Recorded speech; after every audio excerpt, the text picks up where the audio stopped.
Hey everyone, this is the absolute last way I want to start a video before we get into the regularly scheduled content for today, but I wanted to bring some light to this in case you haven't seen the news yet. I feel like it's important to share because this man had an absolutely massive impact, not only on my life, but I assume a lot of your lives as well. But earlier on today, it was reported that Vince Zampella, who of course was just working on Battlefield 6, tragically died in a car accident in Los Angeles earlier this week. This man was responsible for Call of Duty, for Battlefield, Titanfall, Apex. I mean, Vince truly was an absolute icon, a legend in this industry. And if it weren't for him, there's a good chance I wouldn't even be doing what I'm doing today. This man is responsible for so many of my favorite video games ever. And this news absolutely sucks. I'm praying for his family. My condolences go out to them because this is truly just a brutal bit of news that's dropped here, but I did want to include this in the intro here, considering we're talking about Battlefield here today. And yeah, this sucks. Ladies and gentlemen, hey, hi, how you doing? Welcome back to the channel. Thank you so much for stopping by. Obviously, right now, the devs are all on holiday break for Battlefield 6, so we're really not seeing too many updates drop, and we won't be until the new year turns around, and they're back in the office in early January. However, the devs have actually already detailed and confirmed a ton of pretty significant game-changing updates coming in 2026, presumably in early 2026, perhaps alongside season 2 if that's launching in early January, or shortly thereafter. We're gonna be seeing several new gameplay updates drop, and today I wanted to go through and highlight all of the basically confirmed updates and changes that we've got so far, culminated from a few different posts and blogs that they've detailed over the course of the past few weeks. So dating back to some of the mid-season 1 updates with Winter Offensive and then also California Resistance, at that time we got different blog posts from the Battlefield team detailing not just what was changing with those mid-season updates, but also a ton of what they were working on. And currently they do detail a couple of things in regards to resolutions they have in development, so fixes for various different issues with the game that they're working on as we speak, and we should see full updates for these pushed out in the relatively near future. These really are the updates that I'd expect to see the soonest, considering the resolutions are already in development. So the first of which here is bot stat tracking. This has been an on-again, off-again issue throughout Battlefield 6 so far. Obviously, when the game first launched and there was a ton of bot farm servers available in Portal and a ton of bots backfilling lobbies as well, players were seeing insanely inflated KDs because they were tracking all of the bot kills as normal kills on your stat profile. And then they went through and said, yeah, we're deleting all of your bot kills from your account, but the deaths are going to stay there, so everyone's KDs then plummeted. And it's like, wait a second, I had a 7 and now I got a 1.85. What's going on here, right?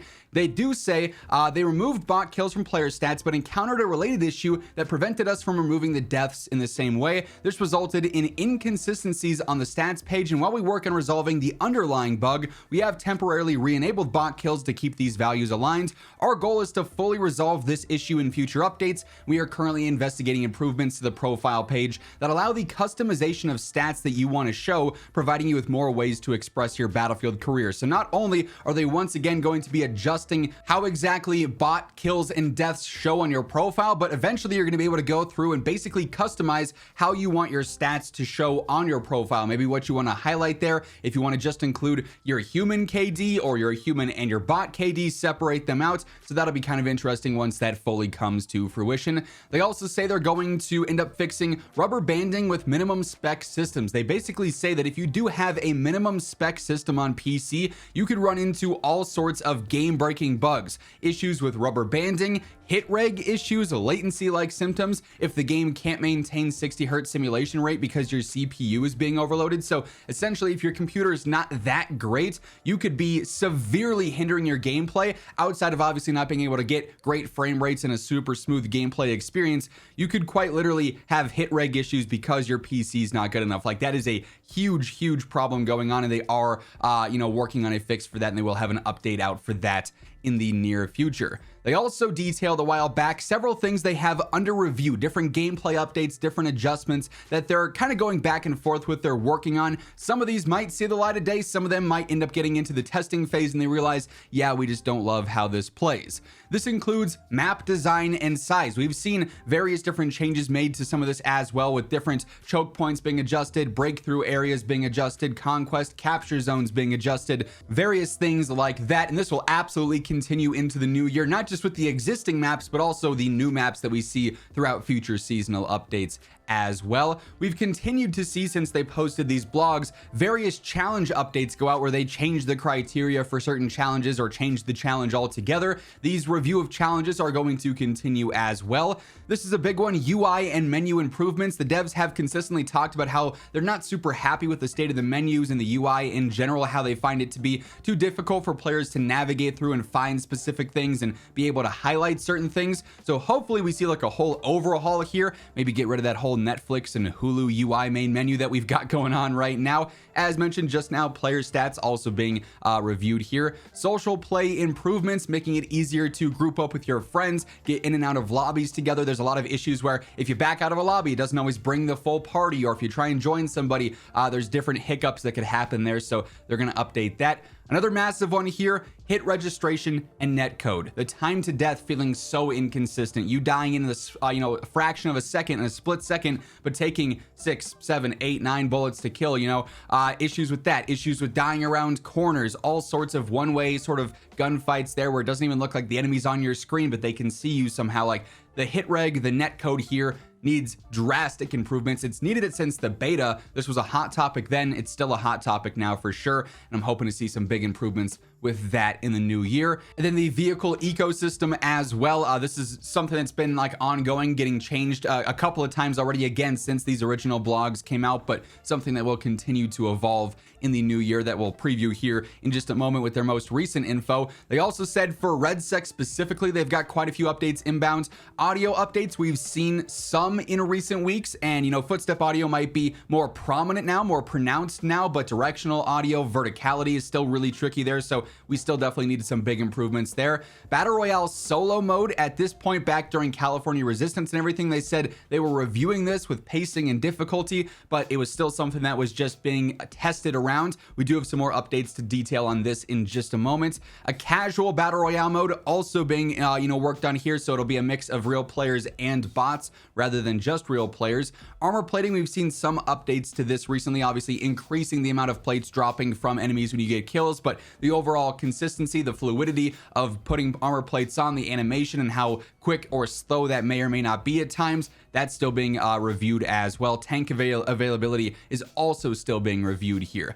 Most recently, though, we also ended up getting a new community update from Battlefield Comms, and in this, they gave us a brief section about looking ahead to 2026, and this confirms even more substantial updates here. They say, we're already deep into planning what is next for Battlefield 6 in 2026, and we'll have more to share in the new year about the future of the game, upcoming seasons, and how we'll keep evolving the experience with you. Some of the things that we're focused on right now include refining core gameplay, balance, and quality of life improvements across multiplayer, REDSEC, and Portal. That basically encompasses all those specific things that we just talked about here, whether it's map balance, map design, the vehicle ecosystem, netcode, things of that nature, plate balance, weapon balance, things like that. That's what they're sort of umbrella talking about there.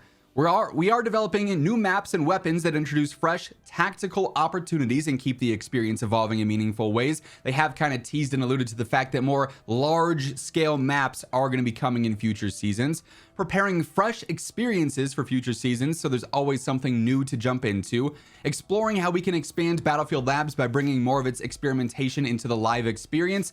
And Battle Royale solos. They say this is still on our minds. We are working through the technical details to deliver it at a quality level that feels right for Battlefield. Once we're confident in the plan and timing, we will share more. So for those of you asking where is BR solos, I don't really want to play REDSEC with a squad. I want to play solo. This is something that is coming in 2026, but it's still in the testing phase. They're still trying to get the balance correct with everything going on that's so different in solos versus playing with a squad, your class role, the design, the balance of everything with vehicles and tanks and whatnot. So there's a lot that they've got to balance for that, and I guess they're still trying to work through some of the hiccups there, the road bumps there that might be a little bit more frustrating in terms of making the gameplay very smooth and fluid. Then they wrap this up by saying, and for those of you keeping an eye on the skies, yes, a certain little bird is eager to say hello again. We'll have more to share in the new year as the Battlefield 6 updates continue. So the little bird helo that will be coming back to full gameplay in 2026 as well. So between the various different blogs and then their most recent look forward to 2026 update,